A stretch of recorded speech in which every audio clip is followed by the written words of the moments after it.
Hello and welcome. अगला question है हमारे पास, what is the first information report. हमें फर्स्ट इन्फॉर्मेशन रिपोर्ट या फिर जो हम शॉर्ट में बोलते हैं एफआईआर को बताना है कि वो क्या है और जो ऑब्जेक्ट क्या है उसका और इसकी इम्पोर्टेंस क्या है ट्रायल पे। ये क्वेश्चन हमारे पास HGS 1984, 1986, 2003, RGS 1977, BGS 2006 में पूछा गया है। ये बाकी भी बहुत सारे स्टेट्स में पूछा गया है और जहाँ तक क्रिमिनल लॉ के पेपर की बात है, ऑलमोस्ट हर स्टेट में इससे रिलेटेड एक ना एक क्वेश्चन ज़रूर आता है एफआईआर के टॉपिक से। आंसर हम स्टार्ट करेंगे इंट्रोडक्शन से। इंट्रोडक्शन में आ गया हमारे पास फर्स्ट इन्फॉर्मेशन रिपोर्ट या फिर एफआईआर। ये डिफाइंड नहीं है अंडर क्रिमिनल प्रोसीजर कोड के। हाउएवर जो कॉन्सेप्ट है एफआईआर का वो मिलता है अंडर सेक्शन 154 जो है हमारे पास कोड का। ये इन्फॉर्मेशन जो है दी जाती है ओरल में, मतलब ज़ुबान से या फिर राइटिंग में, लिखित में, पुलिस ऑफिसर को जो इंचार्ज है पुलिस स्टेशन का, जो कमीशन हुआ है किसी कॉग्निजेबल ऑफेंस का, उससे रिलेटेड। फिर आ गया हमारे पास सेक्शन 154 ले डाउन करता है मैनर जिसमें इंफॉर्मेशन दी जाती है कॉग्निजेबल ऑफेंस की, वो जो है कैसे रिकॉर्ड होती है। तो बेसिकली जो हमारे पास इंट्रोडक्शन है उसमें हमने एफआईआर को डिफ़ाइन किया है या उसका मीनिंग बताया है। पहली लाइन हमारे पास यही होती है किसी भी कॉन्सेप्ट की, किसी भी टॉपिक की, कि वो जो है हमारे पास एक्ट में या फिर कोड में कहाँ डिफाइंड है। तो यहाँ पे डिफाइंड नहीं है। उसके बाद जो है हम जनरल मीनिंग बताते हैं, तो वो हमने यहाँ पे एक्सप्लेन किया है। फिर आ गया हमारे पास ऑब्जेक्ट या इम्पोर्टेंस क्या है एफआईआर की।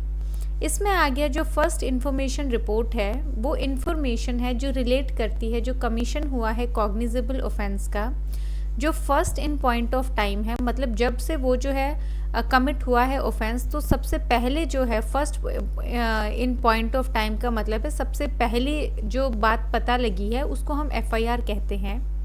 एंड जिसकी स्ट्रेंथ पे इन्वेस्टिगेशन जो है ऑफेंस की वो कमेंस की जाती है, इन्वेस्टिगेशन की शुरुआत की जाती है। तो एफआईआर जो है उसके दो ऑब्जेक्ट्स हैं हमारे पास।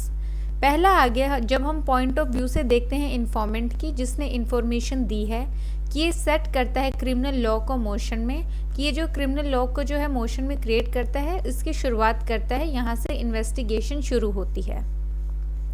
फिर आगे अगर हम पॉइंट ऑफ व्यू से देखें इन्वेस्टिगेटिंग एजेंसी की, जैसे यहाँ के हमारे पास इन्वेस्टिगेटर ऑफिसर होते हैं, कि वो ऑब्टेन करते हैं इंफॉर्मेशन जो क्रिमिनल एक्टिविटी हुई है, ताकि वो सूटेबल स्टेप्स ले सके ट्रेस करने के लिए, और जो bring to book the guilty, मतलब जिसने जो अपराध किया है उसको जो है बुक करने के लिए, उसके खिलाफ जो है मुकदमा करने के लिए। फिर आ गया हमारे पास असेंशियल्स क्या है सेक्शन 154 के। तो जो फॉलोइंग है हमारे पास ये असेंशियल्स हैं सेक्शन 154 के। पहला आ गया ये एक इन्फॉर्मेशन है जो रिलेट करती है कमीशन जो हुआ है कॉग्निजेबल ऑफेंस का। तो जहाँ पे नॉन कॉग्निजेबल ऑफेंस होता है वहाँ पे एफआईआर नहीं होती है। फिर आगे ये दी जाती है इन्फॉर्मेंट के द्वारा ऑफिसर इंचार्ज को एक पुलिस स्टेशन की। ये दी जा सकती है ओरली भी और राइटिंग में भी। फोर्थ आ गया अगर ये ओरली गिवन, अगर ये ओरल तरीके से दी जाती है तो इसको रिड्यूस किया जाता है राइटिंग में, ऑफिसर इंचार्ज जो है पुलिस स्टेशन का उसके द्वारा या अंडर हिज डायरेक्शन, या फिर वो किसी को बोल देंगे रिड्यूस करने के लिए राइटिंग में, तो किसी और जो उसके सबऑर्डिनेट के द्वारा। एक बार रिड्यूस करने के बाद राइटिंग में ये जो है रेड ओवर की जाएगी इन्फॉर्मेंट को, उसको पढ़ के सुनाया जाएगा कि आपने यही इन्फॉर्मेशन दी है, कंफर्म करें। अगर राइटिंग में दी गई है या रिड्यूस की गई है राइटिंग में, तो ये साइन करी जाएगी उस पर्सन के द्वारा जिसने दी है। सेवन्थ आ गया जो सब्सटेंस है इन्फॉर्मेशन का, वो एंटर किया जाएगा एक बुक में, जहाँ पे जो है स्टेट गवर्नमेंट ने प्रिस्क्राइब किया है इसके बिहाफ में। इस बुक को हम बोलते हैं जनरल डायरी, और ये हमारे पास दी गई है सेक्शन 44 जो है पुलिस एक्ट का। तो ये जो सब्सटेंस है इन्फॉर्मेशन का, ये जो है डिट्टो जो इन्फॉर्मेशन दी है वो नहीं, उसका जो जिस्ट है हमारे पास वो जो है जनरल डायरी में जो है लिखा जाता है। इससे रिलेटेड एक मूवी का पॉइंट है, अगर किसी ने पिंक मूवी देखी है, अगर जो जितनी भी लॉ से रिलेटेड या प्रोसीजर से रिलेटेड मूवी होती हैं, मेरा सजेशन है कि आप ज़रूर देखें, एंटरटेनमेंट के लिए ही देखें, पर जो लॉ के पॉइंट्स हैं उनको थोड़ा सा कनेक्ट करें। तो जो पिंक मूवी होती है उसमें जो लॉयर होता है, जो आई थिंक तापसी पन्नू के जो लॉयर होते हैं वो अमिताभ जी होते हैं। तो वहाँ पे क्या होता है, जब वो क्वेश्चन करते हैं, जो लेडी कांस्टेबल होती है, तो लेडी कांस्टेबल को जब वो क्वेश्चन करते हैं तो वो बोलते हैं कि जो जनरल डायरी में उन्होंने सब्सटेंस लिखा था इंसिडेंट को लेके वो रीड करके बताएं। तो वहाँ पे जो है 2 लाइन का जो सब्सटेंस था वो उन्होंने रीड किया। तो बाद में उन्होंने काउंटर किया कि उससे पहली वाली इन्फॉर्मेशन में जो है उन्होंने काफ़ी डिटेलिंग में चीज़ें लिखी हैं, लेकिन उनकी जब उनके पर्टिकुलर केस की बारी थी तो उन्होंने सिर्फ 2 लाइन में जो है उसका जिस्ट लिखा है। तो ये थोड़ा सा काउंटर हुआ था, लेकिन ये जो इंसिडेंट है या फिर जो रीड करने के लिए बोला गया था ये जनरल डायरी से बोला गया था। तो जो स्टूडेंट्स अभी प्रैक्टिस में नहीं हैं और सिर्फ जुडिशियल एग्ज़ाम्स की तैयारी कर रहे हैं या सेमेस्टर एग्ज़ाम्स की तैयारी कर रहे हैं, उनको थोड़ा सा आइडिया हो जाएगा कि जो जनरल डायरी है उसका क्या कॉन्सेप्ट है। फिर आ गया हमारे पास जो कॉपी है इन्फॉर्मेशन की जो रिकॉर्ड की गई है वो दी जानी चाहिए इन्फॉर्मेंट को फ्री ऑफ कॉस्ट। तो जिसने भी इन्फॉर्मेशन दी है उसको एक कॉपी दी जाएगी जो उन्होंने इन्फॉर्मेशन रिकॉर्ड करवाई है, और इसके लिए उनको कोई पैसे नहीं देने हैं, उनको फ्री दी जाएगी। फिर आ गया हमारे पास प्रोवाइजो जो है सेक्शन 154 का। इसमें आ गया जो अमेंडमेंट एक्ट है 2013 की, उसने इंसर्ट किया था जो प्रोवाइजो है सेक्शन 154 का, जो प्रोवाइड करता है कि अगर इन्फॉर्मेशन दी जाती है किसी वुमेन के द्वारा जिसके अगेंस्ट ऑफेंस हुआ है under section 326A, 326B, 354, 354A, 354B, 354C, 354D, 376, 376A, AB, B, C, D, DA, DB, E and 509, ये जितने भी ऑफेंसेस हैं हमारे पास ये विमेन से रिलेटेड हैं। ये हमारे पास आ गए एसिड अटैक से रिलेटेड, ये आ गए हमारे पास outraging the modesty of women, 376 की सीरीज़ आ गई हमारे पास जो रेप ऑफेंसेस हैं। तो ये जितने भी हमारे पास ऑफेंसेस हैं, आप चाहें तो सेक्शंस याद कर सकते हैं, लेकिन अभी जैसे न्यू लॉज हैं अगर उसमें भी आप डायरेक्ट से उठा के सेक्शंस याद कर सकते हैं, लेकिन अगर आपको याद नहीं होते हैं तो यहाँ पे आप सिंपली लिख सकते हैं कि जो ऑफेंसेस हैं अगेंस्ट वुमेन। तो इन केसेस में जो है इंडियन पीनल कोड के अगर अलेज किया गया है कि कमिट हुआ है उसके अगेंस्ट या अटेम्प्ट हुआ है, तो जो इन्फॉर्मेशन रिकॉर्ड की जाएगी वो वुमेन पुलिस ऑफिसर के द्वारा की जाएगी या फिर किसी और वुमेन ऑफिसर के द्वारा। ये वाला पॉइंट थोड़ा सा ध्यान रखें, प्री में आपको बहुत बारी पूछा जाता है, और ये जो माइनर सी चीज़ें होती हैं यहाँ से जो है इंटरव्यू में भी आपके क्वेश्चन पूछे जाते हैं कि एफआईआर जो है वो अगर वुमेन रिकॉर्ड करवाती है उसके अगेंस्ट फॉर इंस्टेंस रेप हुआ है तो वो किसको रिकॉर्ड करवाएगी। तो यहाँ पे जनरल सा आंसर आता है वुमेन पुलिस ऑफिसर, लेकिन यहाँ पे कोई और वुमेन ऑफिसर भी रिकॉर्ड कर सकती है।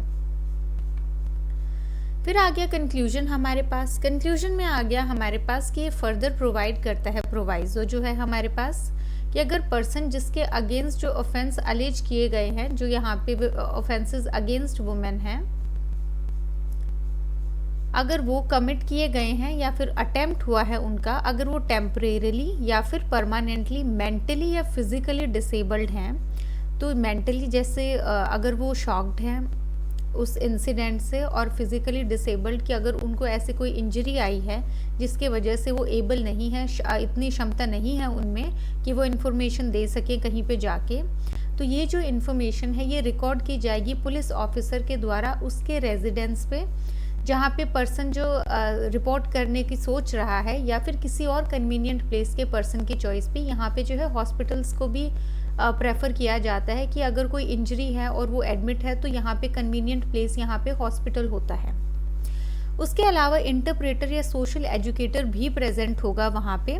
इंटरप्रेटर फॉर इंस्टेंस वो नहीं बता पा रही हैं या फिर कोई लैंग्वेज का इशू है तो वहाँ पे इंटरप्रेटर होगा, या कोई सोशल एजुकेटर भी प्रेजेंट होगा मोरल सपोर्ट के लिए। ये जो रिकॉर्डिंग है इन्फॉर्मेशन की, ये वीडियोग्राफ भी की जाएगी, प्रॉपर इसकी जो है वीडियोग्राफी होगी कि कहीं पुलिस ने कुछ बाद में मैनिपुलेशन तो नहीं कर दिया है इन्फॉर्मेशन का। तो ये जो है बहुत सारे कॉशियस स्टेप्स लिए जाते हैं जो ऑफेंसेस अगेंस्ट वुमेन होते हैं वहाँ पे। अब इस क्वेश्चन में, अब इस आंसर में जो है 2-3 बातें ध्यान रखने वाली हैं। पहला यही कि हमने 10-15 मार्कर के हिसाब से किया है, प्योरली थियोरेटिकल क्वेश्चन है ये हमारे पास, तो इसमें आप जो है डायरेक्ट उठा के भी लिख सकते हैं, बस आपको थोड़ा सा ध्यान रखना है। जहाँ पे आपको मीनिंग जो है वो एफआईआर का देखना पड़ेगा, यहाँ हमने जो किया है आप वही लिखेंगे। ऑब्जेक्ट आप दोनों लिखेंगे कि from the point of view of informant और from the point of view of investigating agency. उसके बाद असेंशियल्स जो है आप अगर आपको नहीं याद है तो आप डायरेक्ट उठा के वहाँ से अपने कीवर्ड्स उठा के उसकी लाइनें लिख सकते हैं। उसके बाद प्रोवाइज़ो भी आपको मिल जाएगा और कंक्लूजन वाला पार्ट भी जो है आपको बैरेक्ट से मिल जाएगा।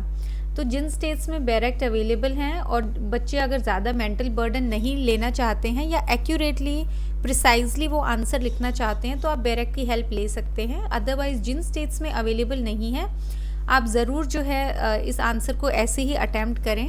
प्लस जो असेंशियल्स होते हैं उनमें आप कीवर्ड्स याद रखेंगे। जैसे पहला आ गया कमीशन ऑफ कॉग्निजेबल ऑफेंस, दूसरा आ गया ऑफिसर इंचार्ज, तीसरा आ गया ओरल भी हो सकता है, राइटिंग में भी हो सकता है। अब यहीं से आप पॉइंट उठाएंगे, ओरल का यहाँ पे चला गया, ओरल में है तो रिड्यूस करेंगे राइटिंग में। फिर आ गया ओरल है तो रीड ओवर किया जाएगा इन्फॉर्मेंट को। तो ये 3 पॉइंट तो आपको यहीं से मिल गए। उसके बाद राइटिंग का उठाएंगे कि अगर राइटिंग है या रिड्यूस किया गया है राइटिंग में तो साइन किया जाएगा पर्सन के द्वारा। फिर जनरल डायरी वाला पॉइंट आ गया। फिर आ गया फ्री ऑफ कॉस्ट जो है उसकी कॉपी दी जाएगी। तो आप जो है 8 हमारे पास पॉइंट्स हैं, 8 को के जो है कीवर्ड्स याद रखेंगे और उसके हिसाब से लीगल लैंग्वेज में जो है अपने असेंशियल्स लिखेंगे। अगेन अगर ये क्वेश्चन आपका 5 मार्कर में आता है आप मीनिंग रखेंगे, आप ऑब्जेक्ट भी बताएंगे। ऑब्जेक्ट में आप क्या कर सकते हैं, ये जो ऊपर वाली एडिशनल इन्फॉर्मेशन है इसको आप कट डाउन कर सकते हैं। आप ये वाले 2 पॉइंट्स लिख सकते हैं। असेंशियल्स आप रखेंगे, यहाँ पे 8 के 8 असेंशियल्स आप लिखेंगे। कंक्लूजन में जो है आप लास्ट के 2 पॉइंट्स को मर्ज कर सकते हैं। तो इसमें आप जनरली बता सकते हैं कि अगर ऑफेंसेस अगेंस्ट वुमेन है तो वुमेन पुलिस ऑफिसर या फिर वुमेन ऑफिसर रिकॉर्ड करेगी। उसके बाद आप जो ये वाला पोर्शन है ये भी बता सकते हैं कि अगर टेम्परेरीली या परमानेंटली डिसेबल है तो उसके रेजिडेंस पे या कन्वीनियंट प्लेस पे होगा। इंटरप्रेटर वाला पॉइंट भी लिख सकते हैं और वीडियोग्राफी वाला भी पॉइंट मर्ज करके लिख सकते हैं। बाकी जो है इस आंसर में हमने सब कुछ इंक्लूड कर लिया है। So thank you.